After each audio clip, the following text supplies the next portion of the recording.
Hello, everyone, and welcome to episode 3 of Fruit Punch with Jack and Cole. I'm Jack, and I'm cool. we're gonna be talking some MMA with you guys.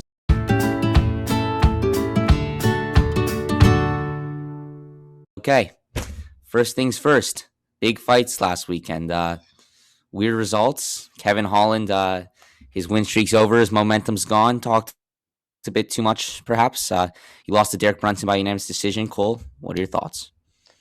I mean, I don't agree with Dana White and what others are saying that he had a mental breakdown during the fight. That's ridiculous. That's Kevin Holland. I mean, yeah, he was a little too focused on talking. It seemed like he understood that he was going to lose the fight, and so he sort of sat back on that, classic aspect of his personality that makes people like him. And yeah, it was just Derek Brunson just it was more technical, better wrestling, and Holland had no answers for it. It's unfortunate to see because I do like the guy; he is entertaining. But I mean, I had Brunson by decision, so not too upset. Yeah, you said last podcast, or maybe it was 2 podcasts ago, but you said to me at least, I think Derek Brunson's going to win that fight, and it's some good value there, and you were right. Now a lot of the perhaps the argument was that Kevin Holland could have won that fight if he didn't talk as much. Now I personally don't agree with that, but what do you think? No, that's just not the case. I think if anything, he just had a bad game plan to deal with Brunson's wrestling. I know he made a joke on Joe Rogan's podcast recently that he doesn't train wrestling. I don't know if that's true or if it is a joke. His coach was sitting right next to him, so I would have hoped that he would have, been more like defensive of training wrestling. But I mean, you saw it. I mean, yeah, Holland has thrown some nice takedowns in his fights, but Brunson is top class wrestler, and since he's been at Sanford, I think he's 4-0, and Holland just kept putting him in a body triangle from the bottom, which to me seems a little ridiculous if he wasn't even hunting for a submission. Like if you need to stand up, which is what Holland needed to do, as you could see on the feet, he had the advantage. It just didn't make sense to me. He had a bad game plan. Yeah, I agree, and he's talking like you said. I don't think he had a mental breakdown. That's just him, and he said, "I'm not going to stop being me," and I like that. But I think it was a little over the top. I think he was trying a bit more than his usual self because that Yeah. video went around ESPN about him, all the highlights of him talking, like him and Khabib going back and forth was kind of like it was a little excessive, if you ask me. It was like, okay, let's get your shit together, and he did for a moment. He was the first person to take Derek Brunson down. He rocked him, which some people have done in the past, but nevertheless, he did it. And I think there is a scenario where he wins that fight. Now, credit to Derek Brunson. He's won 4 in a row. He stopped all these hype trains. First Edmund Shabazian, now him. Sorry, first Ian Heinisch as well. That's 4 in a row. He's ranked 4 now in the UFC rankings. Only people above him are of course, the champ, Izzy, Whitaker, Costa, and Cannonier. So he's right in that top tier. And I don't think many of us believe that after that second loss to Jocker, that loss to Adesanya, we really didn't think he was going to be in that top 4 ever again. And, he never really was to begin with, but look where he is now. That also brings me back to the Jacare fight. Like I said, if Jacare was able to take him down so easily, Jacare is great wrestling. Don't get me wrong; he's been training a long time in MMA. But Brunson's, his start was wrestling. So you can imagine that he would have better wrestling. And the mistake that Jacare did was he played Holland's game. He postured up and was like laughing with Holland, and then he Gave just him got space. knocked out. Yeah, like I don't understand that. If you're a wrestler and you're trying to, neutralize the striking of someone who has powerful shots, you don't create any space so that they can't stand up, for one. And two, I mean, hunt for a submission. It just didn't make any sense. But that's why I thought Brunson would have the advantage. And I think Holland weighed in at 183, which is interesting because he does fight at welterweight sometimes. And I think although he's super skinny, I think he is a better fit at 170, and I would like to see him fight there next. I don't agree with you in that he's a better fit there, but because I think he's a big guy, and wrestling is a very key factor in the welterweight division. And if that's not his strong suit, it's not the place to go. If you look at middleweight, besides Brunson, how many wrestlers do you have in that top 10? I mean, Weidman, he's ranked 11 right now, which, by the way, I must say is outrageous. The fact that Kevin Holland is still ranked above Chris Weidman, I don't get that, but that's a story for another time. My point is, that's really it. I'm trying to think who else wrestles. Whitaker doesn't wrestle. Costa, nope. Izzy, nope. Omari Akhmedov. Yeah, he's ranked like 13th. It's true, but it's not a wrestling heavy division, which is why he thrived last year, why he went 5-0. Now, if you look at welterweight, look at your top three guys: Usman, Kobe, and then you have Gilbert, and then you move a bit down. Edwards has great wrestling now. Chiesa has great wrestling. Woodley, if he fights like the chosen one and not the frozen one, has good wrestling. There's a lot of wrestling in that division. So it's not the best fit for him in terms of stylistic matchups. But I see what you're saying. I mean, how can you make, like, he'll need to win at least 2 fights before he's in talk for that top 10. Maybe a fight with Brad Tavares, who can wrestle himself, but he's not the strongest wrestler. I think that would be a great fight. But in terms of where he can go next, it's really, he can wait. It's just, I don't think that's going to make much of a difference. Realistically, I think at welterweight, you are right that they are stronger wrestlers in the division overall. But in terms of offensive wrestling and the types of fighters that lean towards that, I would really only choose, say, Usman and Covington. And Usman's sort of leaning away from that, starting to use his striking a lot more. And yes, Kobe would be a terrible matchup for Holland, but I'm saying that maybe the smaller fighters would make it more difficult for them to take him down. He did pretty well against, some middleweights and when they tried to take him down. So who knows? Yeah, it's possible. The size can definitely play a factor. Then again, so can the weight cut. But correct me if I'm wrong, Holland's fought at welterweight, right? Like, he knocked out Jeff Neal. Uh, he's has experience in the weight class, but how tall is he? 6'1", 6'2"? He'd be a pretty big welterweight. But if he can make the cut, I mean, I guess why not? I just don't think he'll find too much success in that top five. Him versus Wonderboy would be a great fight. Not It shouldn't be made now. Holland's in no position to fight anyone in the top five, but stylistically, that would be a really fun fight. But let's talk about Derek Brunson, because I feel like he's not getting enough shine. This guy has really had a resurgence in his career. He says he calls it the righting some wrongs tour, and ever since he's moved with Henry Hooft and started training with him, he's gone 4-0, and he looks like a different fighter. I'm really impressed. What do you think? Yeah, I agree. I think he's started to finally put it all together. He's not, rushing for the knockout. He's playing it smart. And I do think he's not going to fare well against the rest of the fighters in the top five, unfortunately. But I'm excited to see who he fights next. And I think he deserves full credit. Like Kevin Holland, just because he lost the fight doesn't mean he's not, a game fighter. That was a difficult opponent. And Brunson showed that he's, still in it. And I think it's also interesting to see how successful that a lot of the fighters that are moving to Sanford MMA under Henry Hooft are starting to do. Yes. It's like Marc-Andre Barrialt. He's the Canadian fighter who's training with Sanford. He's fighting Abu Azatar this weekend. We'll talk more about that later. But yeah, Henry Hooft knows the game really well. I Yeah. actually I got to spar with him one time. Not spar, that's a bit of an exaggeration, but I Same. was towards the beginning of my striking, I guess, career, if you want to call it that.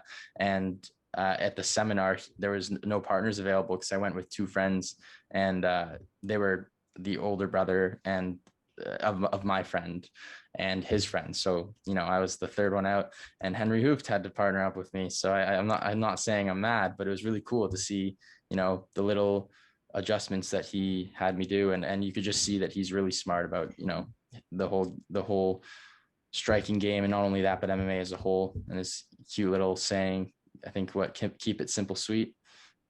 Yeah, he's very into just do the basics, and Yeah, it works. Like Usman, Burns, Rockhold, Michael Chandler, Michael Johnson, all these successful fighters that have competed under his gym name. And I remember that. I was so jealous that you got to go.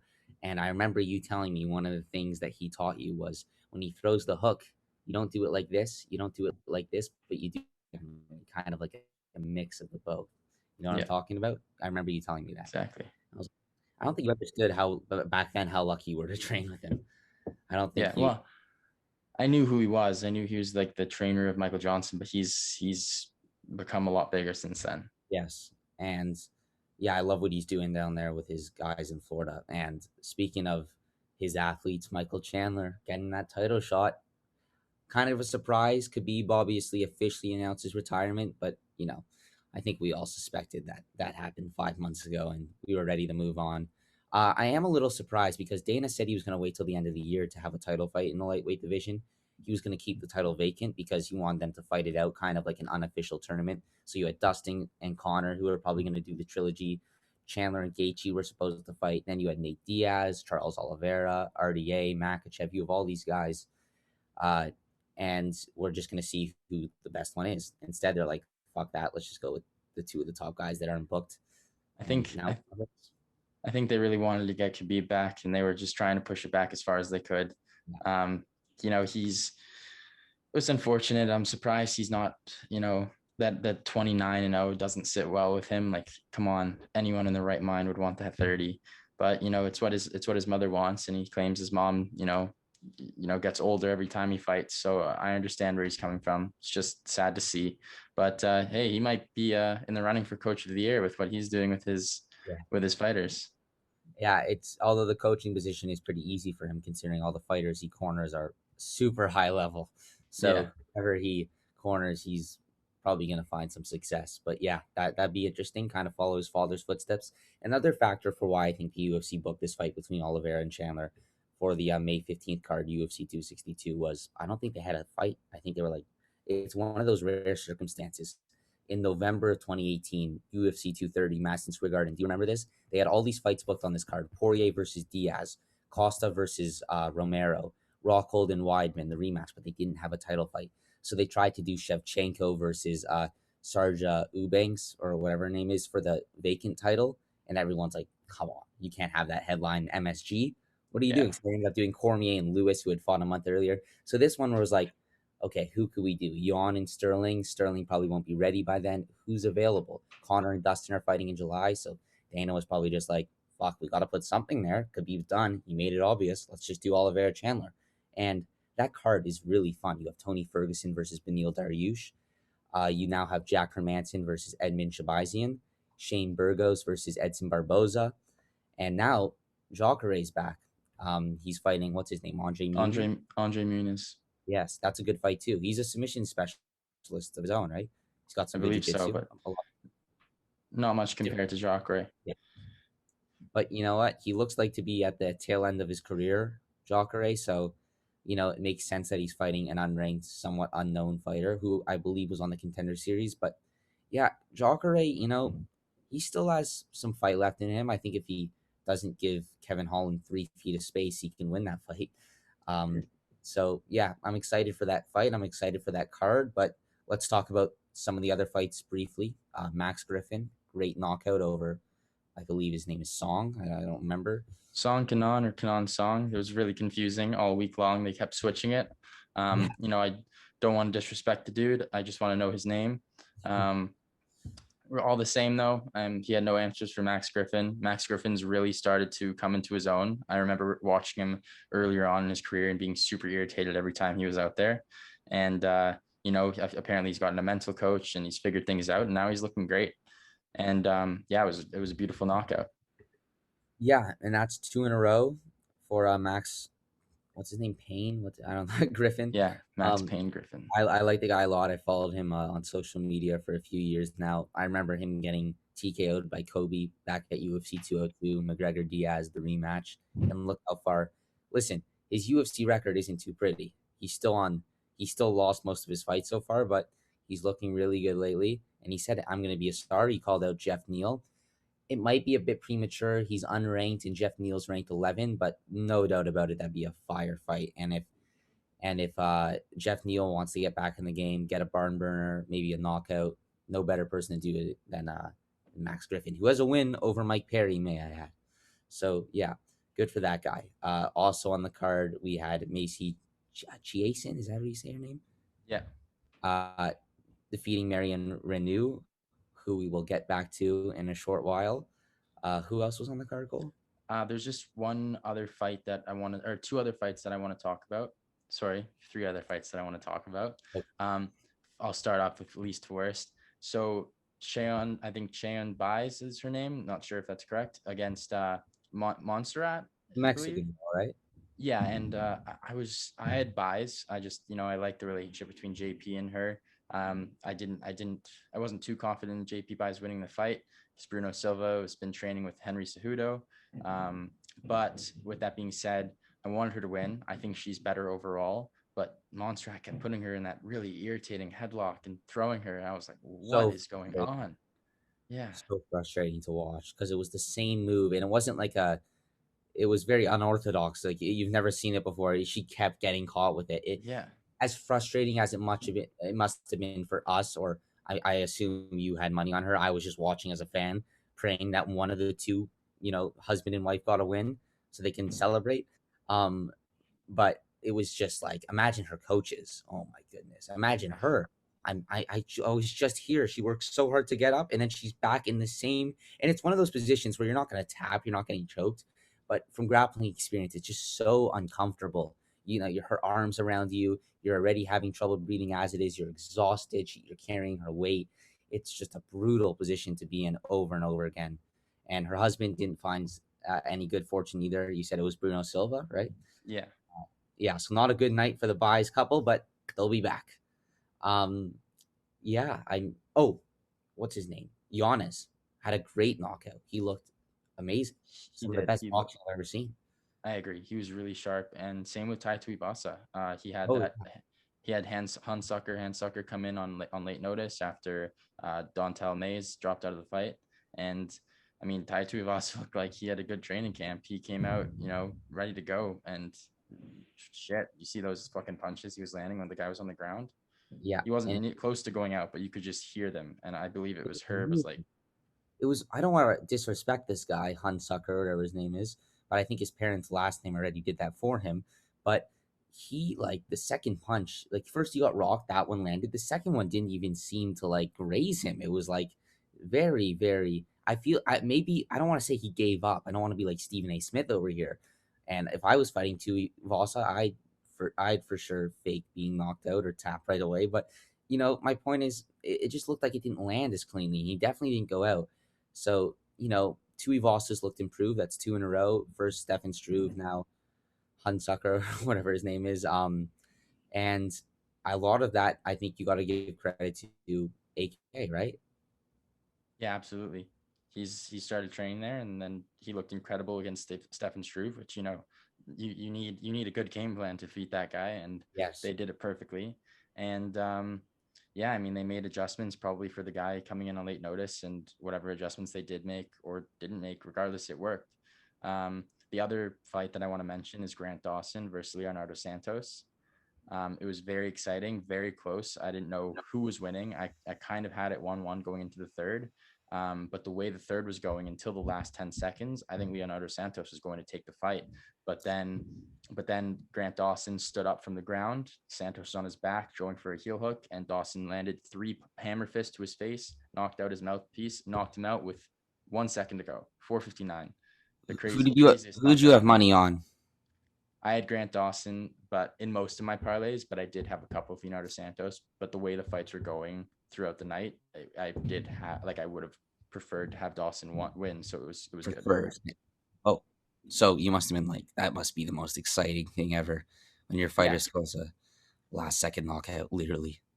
Well, the thing is, either way, those punches were so damaging that even if he didn't go out, I feel like they would have ended up edging that round to him, which would have made it 2-1. But you never know with the judges. So yeah, I was really happy with the knockout. Yeah. I was too. And I don't want to say I was so happy because I was telling people, look at this Santos guy. He's like won 7 in a row or something. He's 42. This is like a really underrated story. And then boing, boing, boing, 3 hammer fist, 1 second left. Hard to watch, but at the same time, exciting for his opponent.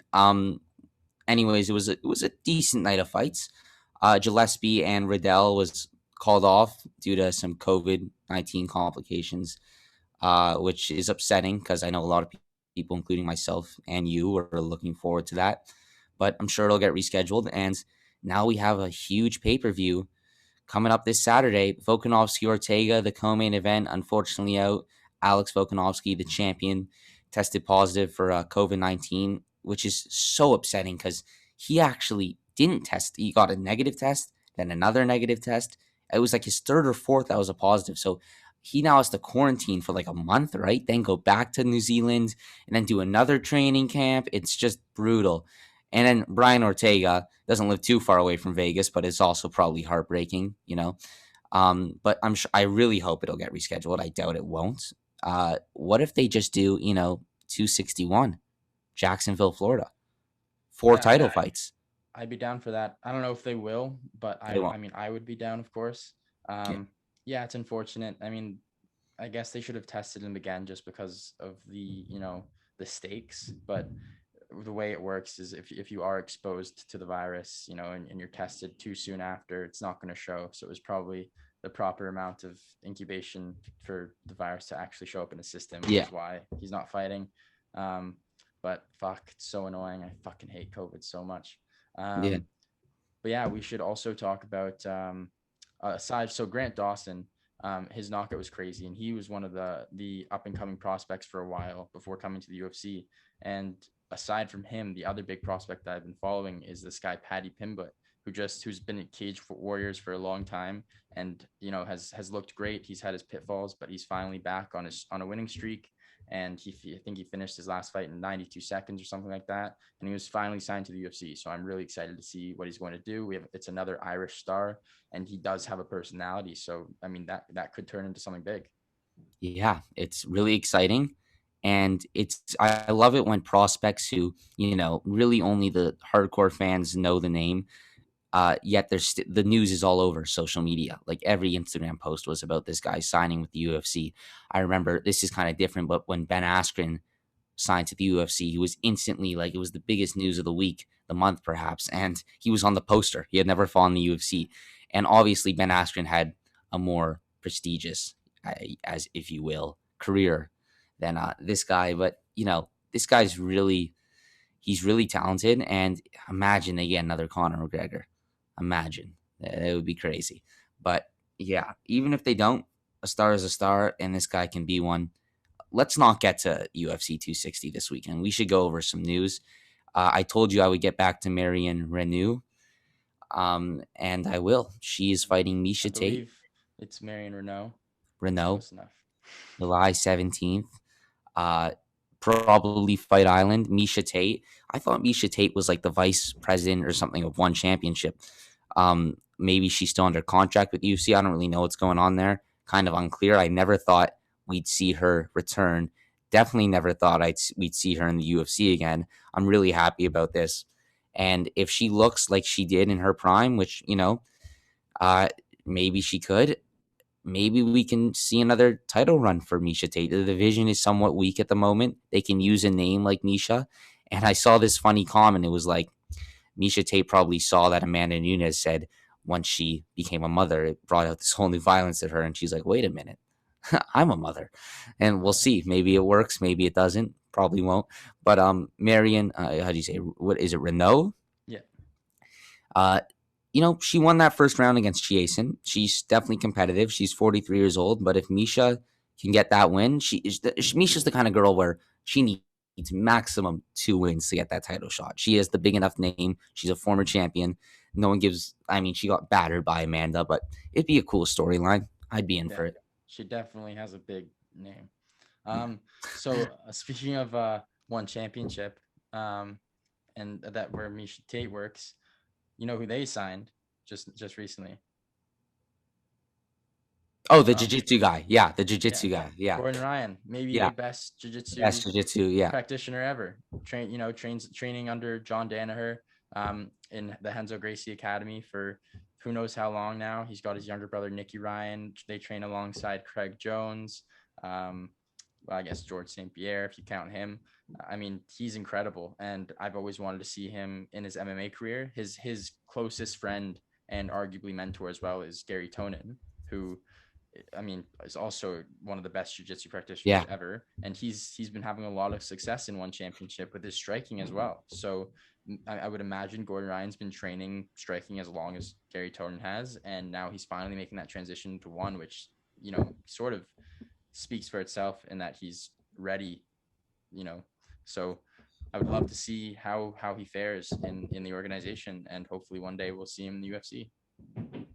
Yeah, I mean, it's a little premature, but who the hell knows? This guy, I've always wondered if you get a high level jiu-jitsu guy such as him and you give him like, Stephen Wonderboy Thompson striking, he would be a killer. Now that's extreme and, definitely an exaggeration, but even if he's as good a striker as, you know, a decent striker in the UFC. Like anyone, like even if his striking was as good as like Kobe Covington, it's not like insane, but like that would just be like he would be unstoppable. So I really hope he's got his striking on point, at least to the extent where he can compete on the feet. I don't want to see another Damian Maya. I like the traditionalist, but in 5, 10 years from now, you're not going to see traditionalists like Stephen Wonderboy Thompson or Damian Maya in the UFC anymore. There's just going to be mixed martial arts. So he's probably going to be one of the last ones. You got Crone Gracie in the featherweight division. There's definitely other examples like Ryan Hall. But at the end of the day, this is mixed martial arts. And he really, hopefully, he spends a few fights at one, gets a few wins under his belt. Maybe they do another trade like the Demetrius Johnson thing with the UFC and they get him under his wing because yeah, I'd like to see more jiu-jitsu guys in the UFC. I really would. I think he's gonna take his time at one, probably like for at least 3 years. Gary Tonon's already been there for a couple. I doubt he's going to the UFC anytime soon, although I'd love to see it. But Gordon Ryan's another Gordon Ryan's another animal. Like he's so huge. Like his muscles are insane, and I honestly don't believe that he's not on steroids. But if he isn't, and he can maintain that, like as he fights in one and in the future UFC, that could be crazy because he'll have the power regardless of how good his striking is. He's huge. And the other thing is he's different than the other, jiu-jitsu specialists like Damian Maya. Yeah, at one point Damian Maya was, I guess, the best in the world or up there at least, but he still lost jiu-jitsu matches. Gordon Mhm. Ryan doesn't lose. He's Yeah, incredible. So I and think, yeah, go yeah, ahead. sorry. Yeah, I think his ability to, maintain that championship mentality will carry over. And I think he'll do the necessary training and adjustments to get his striking ready. I don't think he's, doing anything too soon. And he's only 25 years old. He has a long mixed martial arts career ahead of him. And that's always been his plan. He's always wanted the name and the money. And unfortunately, you can only get so much in jiu-jitsu. And so he's finally making that transition. Yeah, you made a good point because a lot of these jiu-jitsu guys you see like Damian Maya and Brian Ortega and Ryan Hall, yeah, they're athletic, no doubt about it, but they're not like super muscular, ripped guys that are, in the most insane shape you ever seen. So if you mix those two together, because you know what the original philosophy behind jiu-jitsu was, it gives the smaller man an opportunity to beat the bigger man. But what if you have a bigger man that has jiu-jitsu?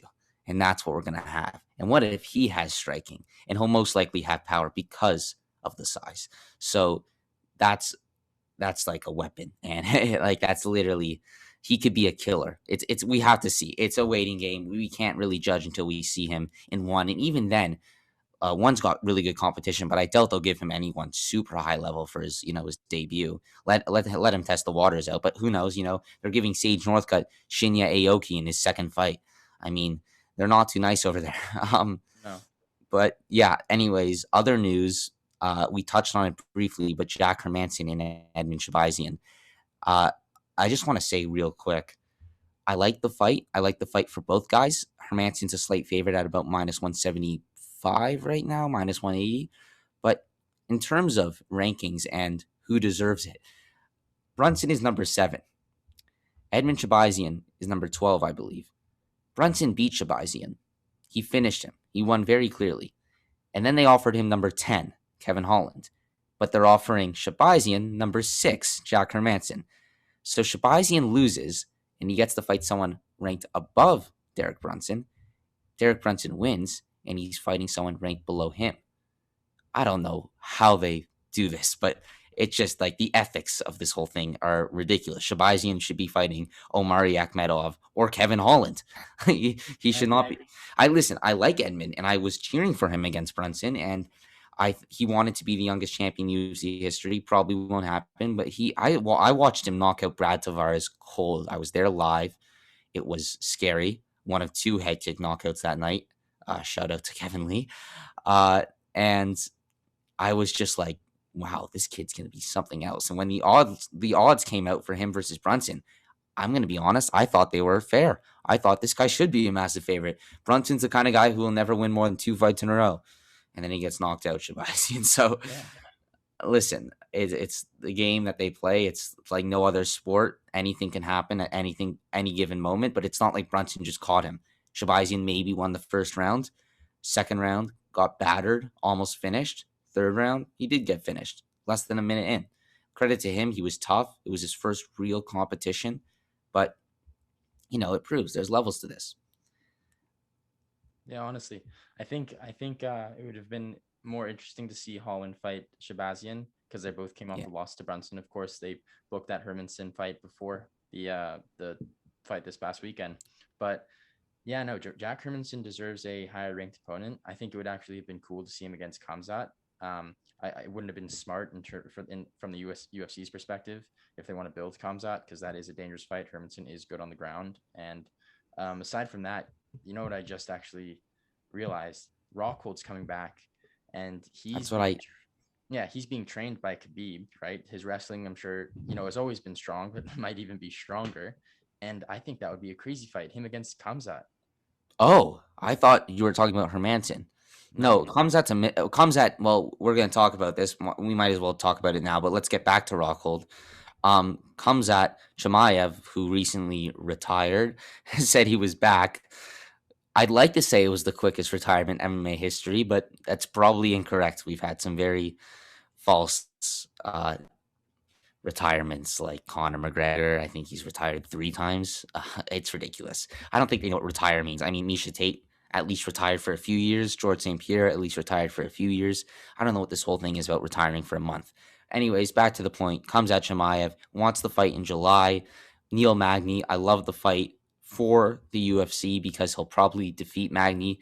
He'll probably just wrestle him, and it'll get him into the top 10. And it's a fair fight. Magny's coming off a loss. Chimaev was supposed to fight Edwards, which I thought, and I think you agreed, was way too early. It wasn't fair rankings wise. 3 versus 15. Are you kidding me? Chimaev's not even in the rankings now. So him and Magny makes a lot of sense.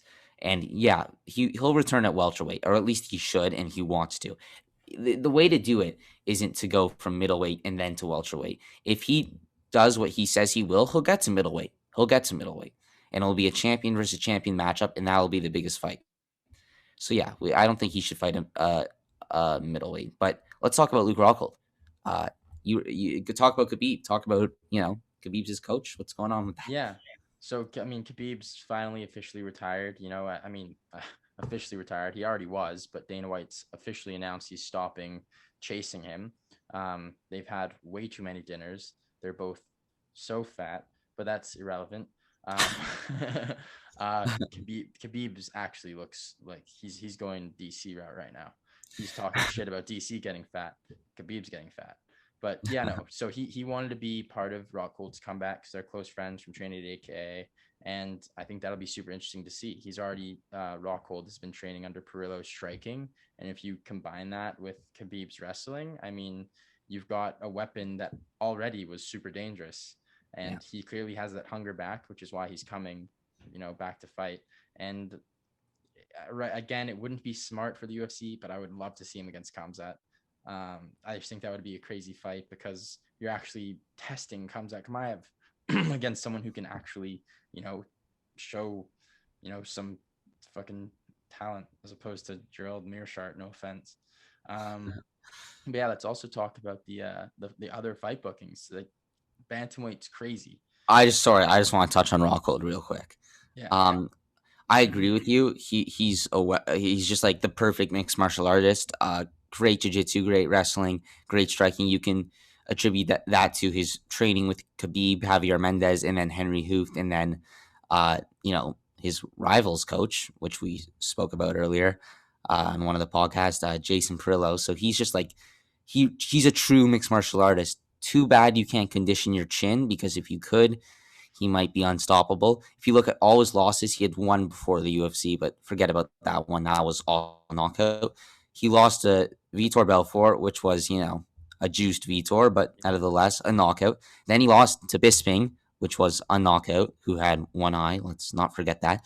And then he lost to Romero, a knockout, and then Blachowicz, a knockout. One common theme in all these fights: He's not losing before he gets knocked out. He's not. Now, he hasn't, a lot of them have been first round, so he necessarily hasn't been winning. It's not like Chris Weidman where he's a round away from getting a decision and he gets fucking knocked out. But, he's proven that he's never truly been like outpointed. And I think it was GSP who said this. I'd rather get finished than, lose a decision, because that means you truly got beat. You didn't get caught. You didn't make a mistake. You made a series of mistakes, and the other man was the better man.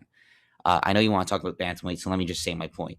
Rockhold, if you come back, I have a fight for you, and it's a tough fucking fight. But if you win it, you're right in that title shot picture. Whitaker is fighting Gastelum. Costa is probably going to fight Brunson. That's the fight to make. Who's in that top 3 that isn't booked? Jared Cannonier. Let's see it. I love the fight. It's another guy with great power, so it might not be in Rockhold's best interest, but if he wins, he skyrockets to the top 3, and I believe he can win. I think his wrestling and jiu-jitsu is far superior. The question is, does he get caught? That's really all it is, if you ask me. And I like Jared Cannonier, but that's just how I feel. I don't know if they'll give him a fight, such a high-ranked fight right away. I think they understand that it's a risk bringing him back. He has had a few losses in his past. I guess it was against Jan most recently, right? Who's now the light heavyweight champ, so it doesn't look as bad. Doesn't look as bad, yeah. Yeah, but with that being said, I feel like they're gonna start him off a little lower. And what would be interesting is having him fight the winner of Chris Weidman versus Uriah Hall. I knew you were going to say that. Yeah. I don't like it because massive Chris Weidman fan, and I think he can win that fight. It's just, if Weidman goes and beats Uriah Hall, right? His second win over Uriah Hall. That means it's 2 in a row for him. And then he goes and beats Rockhold. What does that do for him necessarily? He avenges a loss? Yeah, it makes sense. But no, Cole, because if he beats Rockhold, people are just going to be like, yeah, Rockhold's so out of his prime. He hasn't fought in 2 years. He's lost 3 in a row, because that's what will have happened if that happens. 4 of his last 5. And Weidman's going to be in that shitty position of, oh, great. It's not like a win. I feel like Weidman, the winner of Uriah Hall and Chris Weidman, should fight the winner of Vettori and Till, because I don't think, unless Gastelum beats Whitaker, I don't think the winner of Till and Vettori should get that title shot. I think Whitaker is first priority, especially like if he wins. You can't deny Whitaker the title shot. I don't care if Israel already beat him, and Israel already beat Marvin, and Whitaker already beat Darren. So I think what's going to happen is Whitaker is going to beat Gastelum, and so he's going to rematch Adesanya. And Till's going to beat Vettori, and Till's going to fight Weidman, who's going to beat Uriah Hall. You heard it here, everyone. I don't disagree with what is deserved. However, I do think they're going to give the winner of Vettori Till to the title shot. I don't think it's. How can you justify giving Till a title shot if Whitaker wins? What? You can't, but how can you justify giving someone who's fought for a minute in the UFC a title shot? Because he won by knockout, and it's a vacant title, and he wouldn't have got the shot if Poirier wasn't like, you know what, I'm gonna go beat Conor for a second time real quick, and then I'll get that title. Red Panty Night, and it makes sense. It makes sense. I think Gaethje deserves it more than no. I disagree. I think that you can make a case for both. I don't think it's outrageous. I think Chandler knocked out a guy who went 5 rounds with Dustin in a very close fight, and I think Oliveira looked dominant against Tony Ferguson and choked out Kevin Lee. Now, one thing I don't like is I love Justin Gaethje, but I don't like how he said Tony Ferguson wasn't elite. I get what he's saying. Like, because I've kind of said it too. I feel like Tony was a little blessed because he was always facing adversity. Like Lando Venata rocked him. Edson Barboza had him in trouble. He wasn't dominant in a lot of those 12 fight win streak. Kevin Lee too. Yeah, for sure. And even Cowboy won the first round against him, and Pettis rocked him. But then my point is, how can you say he's not elite though? Because Tony still rocked Justin. People forget he rocked Justin. He hit him with an uppercut so clean, and if it wasn't for he may have been saved by the bell. So I think it depends what definition of elite we're using, but I understand what Gaethje means in terms of like technically elite. Like there are a number of elite fighters in the division, and I do think now, based on the evolution of the sport, Tony's at the bottom of that list. I think, like, honestly, Islam, Kevin Lee, RDA, I think everyone, them and those above, are better than Tony. Tony beat RDA. Yeah, but I think right now RDA would beat Tony. I don't. I do. I think the only thing Tony has is that he's so durable and he can go 5 rounds any day, any And day. his ground game is everyone's judging him against Oliveira, who's might be the only person better than him in that division. Maybe in the UFC. I'm just trying to think. Maybe Damian Maia, Gilbert Burns, Brian Ortega. But my point is, he's top 5 grapplers in the UFC, and not to mention, you said it yourself. His chin, his durability, and his pace. I don't think he's top 5 grapplers. I think he's I think his on his back he's the top 5. Name yeah, fair. I agree with that. Because like you always have those specialists, right? Like Bryce Mitchell looks phenomenal. Ryan Hall is the best leg lock specialist in the UFC. There's too many, so I don't know about top 5, but he's definitely top 2 in the division. Depends what you mean by grappling. When I say grappling, I primarily mean jiu-jitsu. Wrestling is another thing. Like Islam Makhachev is obviously a better wrestler. Even Justin Gaethje is a better wrestler. Yeah. Anyways, let's move on. What were we talking about? You're talking about Gaethje. Oh yeah, I thought Chandler. Let's get to bantamweight. So first off, before we get to the bigger one, let's talk about Rob Font versus Cody Garbrandt. That's a crazy matchup. That's just why is it the other one? I guess the other one's a bit of the bigger one, but this is 3 versus 4. What's so small about this one? Oh, I don't think it's small at all. I just think well, it is in size. Dillashaw's return's a little bit bigger in terms of how long we've been waiting and the name. And Sandhagen's got all this hype. Yeah. So Rob Font's incredible. I'm a huge fan of his. His boxing is amazing, and he trains with Calvin Kattar, so that's a perfect punching bag. And aside from that, his jiu-jitsu has improved so much. If you saw what he did in the last fight against Marlon Moraes, he didn't go for a submission or anything, but you could tell that he fared well on the ground and was able to stand up whenever he really wanted and knock out Moraes, who's great at jiu-jitsu and wrestling. So and striking. So that just shows you how good Rob Font is. And I'm really excited to see him go against Garbrandt. I know we're not making picks this far out. Garbrandt's great. He's got incredible power. He's fast. But to be completely honest, I think Font's boxing is more technical than Garbrandt's, despite Garbrandt being more quicker and having heavier shots. I think Garbrandt's wrestling is better than Font's, but overall grappling, I think Font will be able to stand up if Garbrandt decides to take him down. But I don't think that'll happen. I think it will be a fight on the feet, and I think Rob Font will, outstrike him, outpoint him. Yeah, that's my take on it. Yeah, I agree with you in that. Like Font, I'm also a big fan. That New England cartel team. I mean, Kattar's last performance wasn't spectacular, but yeah, Rob Font looked good against Marlon Moraes. Who knows? Marlon, probably should have taken a longer layoff.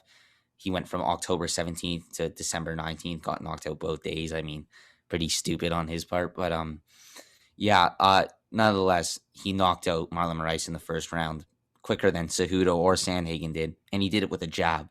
So good for him. The thing about this fight is it's really all in Cody's hands. And literally, it's all in his hands. But I what I mean by that is Cody Garbrandt might be the fastest man in the division, but he might have the worst fight IQ I've ever seen.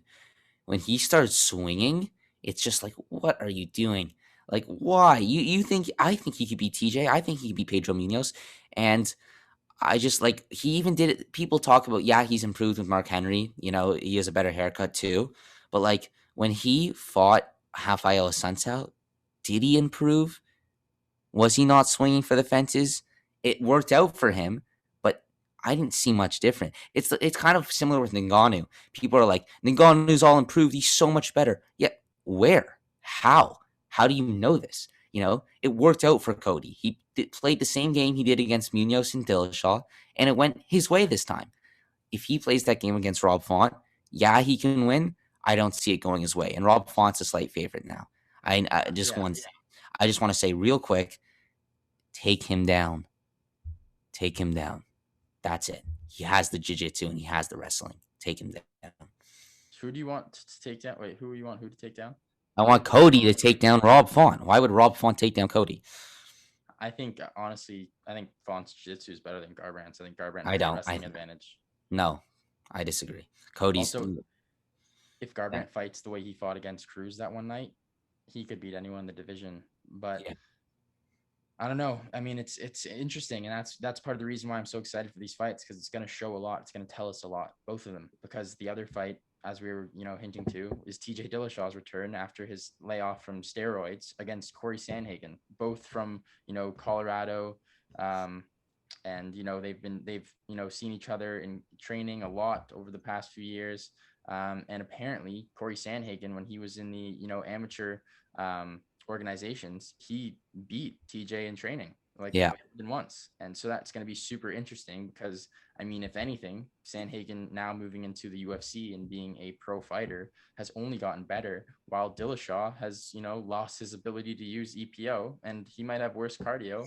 And I mean, for being completely honest, I think it's pretty fair to say that Sandhagen's going to win this fight pretty easily. I don't think that's fair. Uh, there's the layoff is another factor to add to your list of why TJ will lose. Um, let's not forget that Cody knocked out TJ during practice, and we both know how those two fights went. So yeah, it's impressive considering Sandhagen was in LFA, right, when he fought, when he trained with TJ. Or yeah. So if that is the case, it's very impressive, and TJ would have still been on EPO. So yeah, I think Sandhagen will win this fight. I have my money on him. I'm not super confident. You're still talking about TJ Dillashaw, one of the greatest bantamweights of all time, one of the greatest strikers of all time. The question is, for me, how does the layoff affect him, and how does, of course, the EPOs affect him? Sandhagen's a minus 170 favorite right now. Uh, I thought that the odds makers were going to disrespect Corey and make the odds like even, and I was going to like bet so much on Sandhagen, but I think they got it right this time, unfortunately for us. Uh, yeah, I'm really excited for that fight, and it's a clear number one contenders matchup. I mean, you got to think the winner's fighting the winner of Jan and Sterling too, presuming that fight gets booked. You're obsessed with the bantamweight division, Cole. I I love it am. too. I was It's I was literally just about to say this. I was like about to say how fucking obsessed I am with the division. It's so underrated. I think it's maybe the most exciting one right now. And if you think about it, the guy who's maybe the best in the division is not even fighting. It's Henry Cejudo. If he comes back, things yeah. get so much more Oh interesting. my And goodness. And and I Davison mean, Figueroa wants to move up. yeah. And the thing is, Henry Cejudo, he did remove himself from the USADA testing pool, which does sort of say that he's not going to fight again. But I wouldn't be surprised if he comes back eventually. I think he's just a He little wants to salty. fight He's just featherweight. yeah, but I think if he does, he's gonna lose, and then we're gonna Well, see Dana said he'd how that rather him happens. see a featherweight. So he'd rather him go to featherweight. And Volkanovski's a better matchup than him. So if he wants to do it, he should probably do it now before Max or Ortega gets that belt, if they do. Or Zabit. You don't want to be fighting Zabit Henry. He's almost a foot taller than you. Why didn't That Why would didn't Henry step in?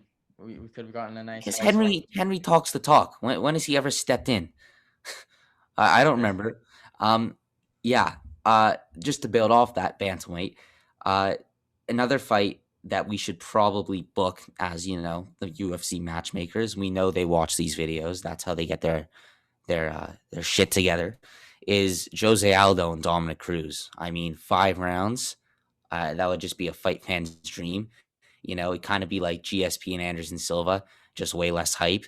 At one time, they were both weight classes. They were right next to each other and on top of the world. Dominic Cruz was like 22-1. Jose Aldo was like 22-1. They both were like hadn't lost in so long, and it was just like the fight to make, but it never materialized. Let's make the fight happen. You got number 5, number 9. It makes sense. They're both coming off a win. Winner up in that title shot picture. 5 rounds. I'm gonna email Sean Shelby right now. I'm Yeah. gonna get that going. Make Yeah, sure you because CC McMaynard. oh yeah, of course. Shit, what's his email again? I don't know. Oh fuck, whatever. We'll have to do it next time. So before we move on to the fights, I do want to talk about one fight booking. Ryan Hall. I Yeah. mean, who What the doesn't love Ryan fuck Hall? are they doing this to Ryan Hall? I know. So Ilya you know what I'm talking about. Topuria? Yeah. Topuria. I don't know.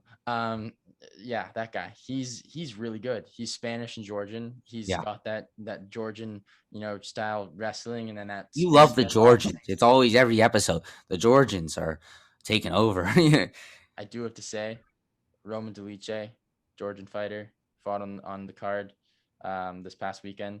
Super disappointing against Trevin Giles. Giles, I don't know. He's he thinks he's way better than he is, and Don't it's get sidetracked. okay. Well, back to where what I was talking about. Ilya Topuria. He's incredible. He's got hands. He's got wrestling. He has it all. I believe he's undefeated. His last fight was against shit. I'm not gonna remember. I But it don't was know. against a really tough fighter, and I mean, Ilya made quick work of him, and now he's going up against Ryan Hall. And the thing is with Ryan Hall is he's got great striking from the outside, and he can use that to jump in for heel hooks and start using his grappling. But Ilya's Mhm. got a lot of pressure on the ground, so that might neutralize Ryan Hall's ability to fight on his back and Yeah. go for submissions. And then on the striking, I don't think Ilya is going to be afraid to close the distance and just go for Ryan Hall's head, which scares the shit out of me. Yeah. I'm excited for the fight nonetheless. Of course, I want Ryan Hall to win, but I also really like Ilya. So let's see what happens. Yeah, and Ilya's 14-0, I believe. So, and Ryan Hall is that one loss, right?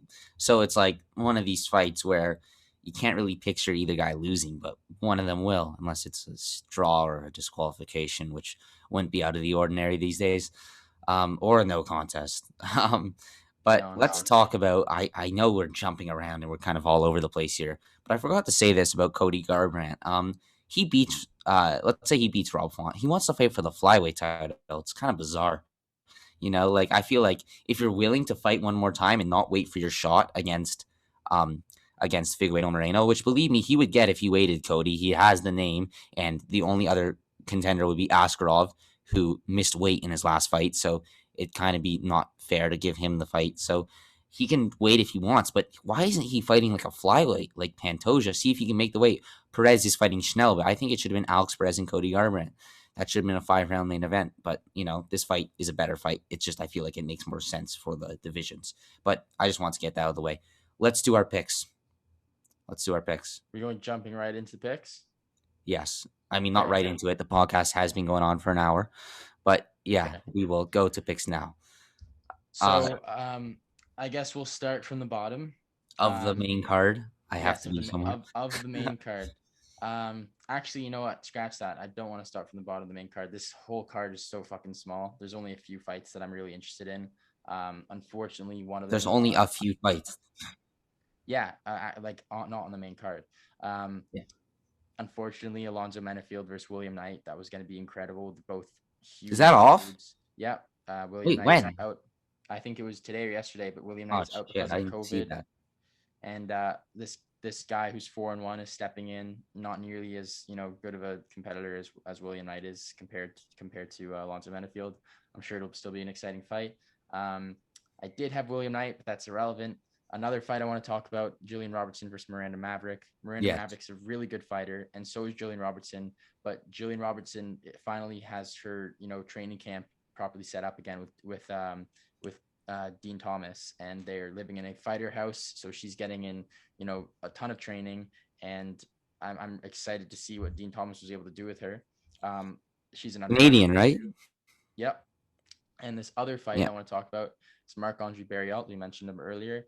He's training at Sanford MMA, originally from Canada. Well, he's still from Canada, but and then he's fighting Abu Azaitar, who's Ottoman Azaitar's brother. Yes. Abu Azaitar's been out because of steroids. He was suspended. He's been out since 2018. Now he's coming back. That also makes me think that definitely wasn't a bag of potatoes for Ottoman Azaitar. Probably something a little more similar to his brother Abu. Interests. What's his name? Yes. He has been training with Khabib and those guys, so he could be very dangerous. He's an underdog, and I think he's a good underdog, Abu Azaitar. I don't know how the lack of steroids will affect his performance, and he's also been out for a while. And Marc-Andre Barriault is very good. I think his last fight was overturned. I'm not sure why, but he knocked down his opponent. He was winning. Was it? It might have been. I can't remember, but whatever. That's ridiculous if it was. We're rooting for the Canadian, not the junkie. I don't know. I mean, I suppose I'm rooting I'm rooting for the Canadian, but there's good value on Azaitar. Yes, because he's training with Khabib. He's got good wrestling. Otman Azatar, his brother's a really good fighter. But yeah, By the aside way, from Jillian Robertson's on the main card now, just so you know. oh shit, well there you go. Yeah. So now we'll go to the main. Well, continue I guess on the main card. Uh, Yes. Comma so worthy. we yeah against Jamie Malarkey. I think Comma Worthy has been looking great. I'm not too familiar with Jamie Malarkey, so I'm not gonna. I wouldn't trust this pick, but I am taking Comma Worthy. Um, yeah, what are you Yeah. gonna say? No, I agree with you. He's I think what is he, a minus 140 favorite? What are the odds on Minus that? 138. Come on, Jack. Oh, my Be bad. better. Well, he's really I love Worthy, but didn't he lose his last fight to Alvin Azatar? Yeah, I believe he did. So he I did. hope that doesn't happen again. But Well, it looks like also most of he had potatoes. right. That's true. Fight doesn't go to decision minus one. That's good value on fight. Doesn't go to decision minus 155, minus 165 area. I know it's like not great value, but I'd add that to a parlay. I think that fight will probably be a finish. Um, Here it says worthy by TKO slash KO plus 210, but who knows? He might pull out a submission like he did against Luis Pena. So you can always just do, worthy wins inside the distance, which I'm looking now and I cannot find it, but plus 160. Good odds there. I put money on that. I've got Uh, plus 130. But yeah, I agree. Um, Different. Moving on to the three fights of the night that everyone is looking forward to. We No, no, no. first have Oh, well, we have a prediction for Jillian. oh yeah, I'm taking Jillian Robertson. She's got good value. I think she will be able to submit Miranda Maverick. Um, and then also Abu Azatar if you want an underdog. However, Marc Andre Barriault's also a good pick. So if I'm gonna take, it's just such a tough night to bet. Yeah. Like because if you look at the three fights that we're about to talk about, Sean O'Malley versus Thomas Almeida. Sean O'Malley, yeah, he's great. He's got great striking, got great groundwork that we haven't even had the chance to see yet. But Thomas Almeida, he's got great groundwork too. His jiu-jitsu is phenomenal. We also haven't really seen much of it, and his striking, there's a lot of talk about it and it's supposed to be so good, but I swear every time he fights, it's a little underwhelming, not as good as everyone says it is.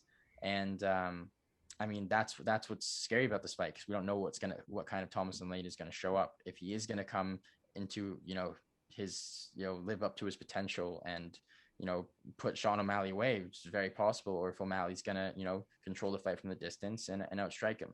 And then Yeah. do you have any comments about that fight? Well, we do. My prediction is Sean O'Malley. And if you want to go further, I would say he gets it done in round one by knockout, possibly round two. But yeah, I'd probably go round one. I'm looking now. You can make some good money off O'Malley winning by KO slash TKO plus 150. Listen, respect to Almeida, but the guy's lost 3 in a row. They've been against tough competition, no doubt about it. But he's lost 4 of his last 5. Hasn't been the same since losing to Cody Garbrandt a few years ago by knockout. Remember, he was undefeated. That was pretty shocking. So, yeah, I'm going with O'Malley. The question is the ground game. You're right, but I feel like O'Malley does really well against guys with weak chins, and I don't want to be disrespectful to Almeida, but his chin isn't exactly, amazing. And not to mention the only guy that O'Malley lost to, well, he didn't lose to him, according to him, Cheeto Vera, is that one style I think he struggles a bit against, which is a guy with a good ground game like Cheeto, kind of good everywhere, but durable. And this Almeida guy, unfortunately, just isn't that durable. So I could be wrong, but I think the odds are pretty fair. I think he deserves to be a minus 300, minus 320 favorite. I So agree. yeah, The interesting thing about that is O'Malley keeps telling people not to bet on him, and I don't understand where that's coming from. If it's a form of insecurity or he thinks it's just a bad bet because he's just a huge favorite. But that's scaring the shit out of me because I agree with you. I would have O'Malley. I think that's a smart pick. And if you want to do by a method, I would also agree by KO. If you want to do a round, probably in first round. yeah. So yeah, that's an interesting fight. And then we have the co-main event, Tyron Woodley. Hopefully it's Tyron and not Tyquil, and against Vincent Luque, who I mean, Vicente. that's true. Vicente Luque. He's won his last 2 fights by knockout. He's been looking incredible. His main training partner and best friend is Gilbert Burns, and they've both been improving alongside one another. Um, I think if you're looking on the feet, Luque is not scared of getting hit. I think because of Tyron's recent performances and his very held back, attitude in the cage isn't going to fare well for him if he shows up like that. So on the feet, I have Luque. On the ground, Luque's been training with Gilbert Burns. I'm sure he's made significant improvements, but Woodley is Woodley, and I'm sure he is better on the ground. So this is scary. This is a scary bet. Woodley is a big underdog, and he is training with Dean Thomas again. He is staying at home. He's not rapping at night. I think he has a chance to finally beat yo ass. Yeah, it's weird. Like I keep falling in and out of love with him. I can't decide whether or not I like him or I don't. And I think I've come to the conclusion that I like the Falling old in and Tyron out Woodley. of love, falling in and out of Stop love. it. It's a masterpiece. Stop it. Don't Yeah, sorry. make fun. Okay. Anyways, Tyron Woodley and Vicente Luque. Very underrated fight. Co-main event now after Volkanovski Ortega. Something interesting. Luque spent, I believe, at least the majority of his camp in Tampon. I did not say tampon. I said tamp. You just added the 2 letters at the end. Wait. How can I spend tampons? Stop it. This is an untapped market. He spent most of his camp in Brasilia, Brazil, not with Gilbert Burns, with his old training partners. So I don't know if that's good or bad. I like Vicente Luque. I took a picture with him. Really nice guy. And I was rooting against him because he was fighting Wonder Boy, but I couldn't help but kind of a bit of me just wanted to see him find success. That's why I love that fight so much because Wonder Boy got the job done and they both got fight of the night, so it wasn't like a bad night for Luque. And since then, he's looked better than ever with 2 wins over Nigo Price in the rematch and Randy Brown. So I think I'll be cheering for Vicente for the sake of the division, but my gut feeling tells me the new Tyron's back, the old Tyron. That's Not the that's new time. that's what I'm saying, and I'm scared because like Luque, it makes sense. It's the smart bet. That's who anyone would have because Yeah. Tyron doesn't even really use offensive wrestling, rarely, unless it's against someone like Wonder Boy. So we might see that, but he might be too scared to close the distance. It's just up in the air. No one knows. And for that reason, if you're gonna follow our bets, I would make one parlay with Luque and one parlay with Woodley. Either way, I would do by decision because they're both pretty durable. I don't think Woodley's gonna coincidentally break a rib again, and Luque can get punched in the face all night without getting knocked out. So if you want to play it safe, just say the fight will go to the distance. I think that's the smartest bet. I'm just gonna double check and see what the value is on that. For me, when I say for me, I'm looking at all the lines. So you're just looking at Bet365, I believe. But Luque wins by decision is plus 160, and Woodley wins by decision is plus 380. So I don't think that's worth it. If you're betting on Woodley, just bet straight up. If you're betting on Luque, bet by decision. And if you want to have fun, bet by knockout because for him to win by knockout is plus 295. So it's good value. But Woodley's only ever been finished twice, once by Marquardt back in Strikeforce, and he didn't even fall down. It was on the feet. And the second was a finish by Kobe Covington. It's funny because Kobe was like, "That's a finish." If Kamaru Usman got that finish, what would Kobe say? That's not a real finish. Like it's funny, but that's Kobe. But he's not actually using real sense. Anyway, Yeah. what do the odds say for the fight to go the distance in general? No winner. Minus 140.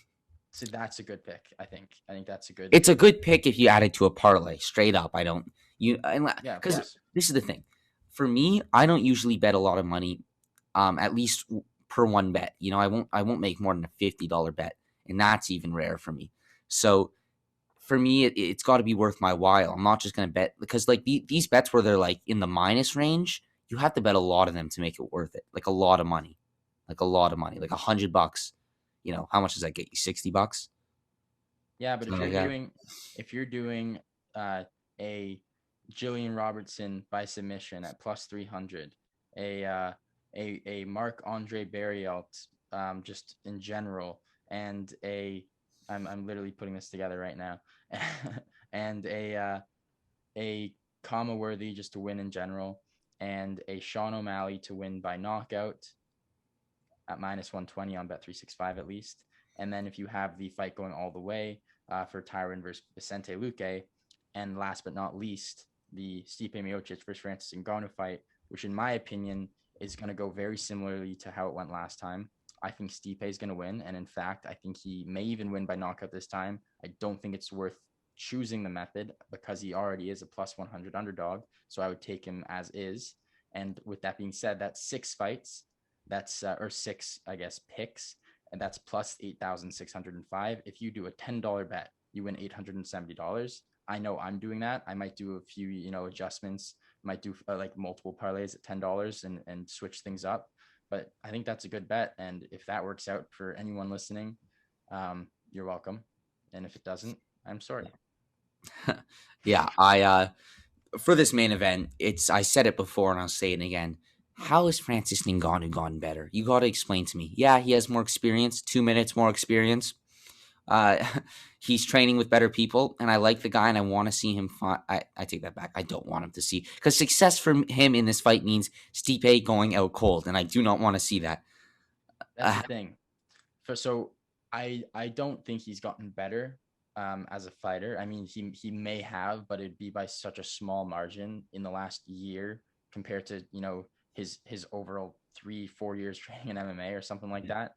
Stipe's been training for like 20 years, and that showed last fight. He was not only completely dodging Francis's punches, but he just out wrestled him the entire fight. Francis had no answers, and I think that's probably how Stipe is going to approach it. I think Stipe's gotten better, and if you ask Stipe's most recent opponent, he'll say the exact same thing, and that's scary because you already saw what happened last time. And the thing is with Ngannou, though, his mental state has seemed to have improved. He was very down after his loss against Stipe, and even more so after the worst fight ever against Derek Lewis. And then he came back and was knocking out some great fighters. And the one thing that scares me about this fight is that he's really realized, or so it seems, what his strength is. And that is running with your fists from whatever angle like that. He even can go like this and knock someone out. And that's what scares me, because I think this time he's not going to stay and try to fight a fight against Stipe, because there's no chance of him winning that. I think he's going to run Stipe. Yeah, and that's what scares me, because we know who the better fighter is. Let's be honest. He's got a puncher's chance, and he's got a really good puncher's chance. Watch him win by head kick now. But the thing here, yeah, you go. Okay, I just want to say that. Fuck, what was I going to say? Go ahead. Let me think about it. Go. Okay. So the thing is, there have been people that have run directly at Stipe with punches. And the thing about Stipe, Ricio. The thing about Stipe is he's got power anywhere, even on his back foot, moving backwards. And so if Francis is going to play that game, Stipe can play it too. So, I mean, that's why it's just a tough bet, just because Francis is so scary and everyone sees him as a monster with all the power in his hands. But I think after this fight, we're not going to look at him that way anymore. And I think we're going to look at Stipe as one of the GOATs, as we already should. And then he's going to get that fight against Jon Jones. And I mean, yes, that'll be a really interesting fight, but I've got Stipe, to be honest. And if Stipe wins that fight too. But I have a feeling that Stipe has a better chance against Ngannou than Jones does, but Ngannou has a better chance against Jones than Stipe does. I don't know. It's just, I could be wrong. I have Stipe against both of them, but Jones, if he's a tank and he's the way he was and he goes to heavyweight and he has power, he's going to be unstoppable. But yeah, Stipe is the greatest heavyweight of all time, win or lose tonight. We know this. He's 38 now, 37. So if he loses tonight, it's not going to be like his legacy's ruined. He's overall 4 title defenses, 2-time heavyweight champ, wins over Cormier, Ngannou, JDS, Overeem, Werdum, Arlovsky, Mark Hunt. It goes on.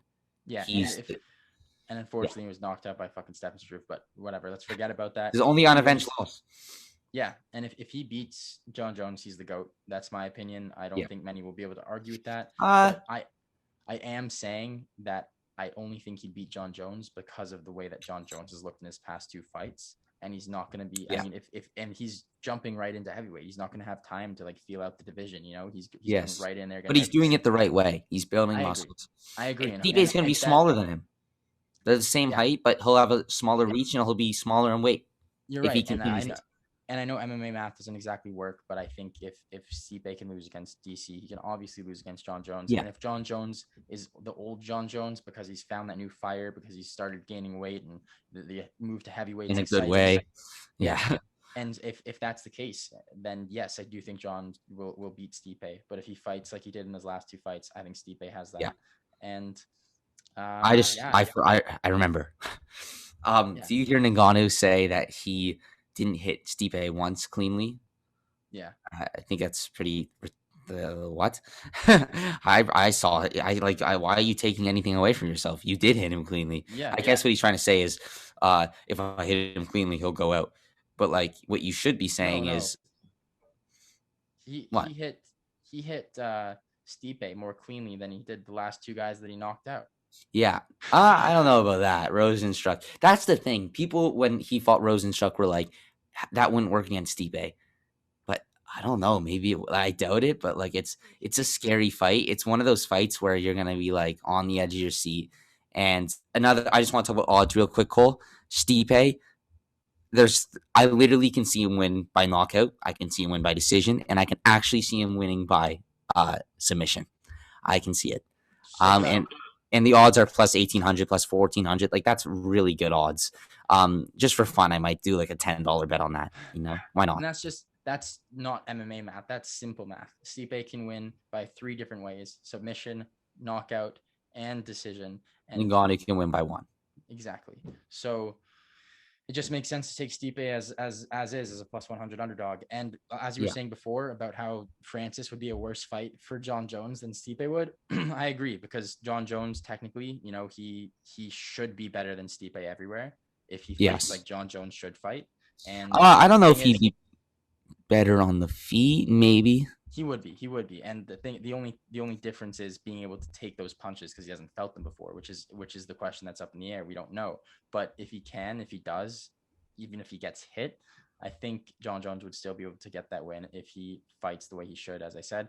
But John Jones We're fighting getting ahead of against ourselves. yeah, no, but John Jones fighting against guys like Derek Lewis and Francis Ngannou who can knock you out with anything. Is exciting. Those are his most dangerous fights Yeah, because for sure. I'm regardless of with you. technique. It's Yeah, it's if Ngannou wins his fight, it's good for the UFC as well because Ngannou Jones is a huge fight. So is Miocic Jones. So it's really a win-win scenario for the UFC. The only thing is if Ngannou and loses for us. twice to the champion, yes, twice to the champion, it's gonna be hard to recover from that. Who does he fight? Volkov. He'll always beat those like guys that are not ranked top 2, top 3, no matter what. And he might even beat all of them. But I feel like the Stipe is like, listen, he might be champion, but as long as I'm here, he's not gonna be. And how many fights does Stipe have? Maybe he wants to beat his own record of 3 consecutive title defenses. Maybe he goes Francis, Jones, and then the winner of Gone and Lewis if they fight, and then retire. I mean, GOAT. Maybe Blackowitz wants to move up and fight him.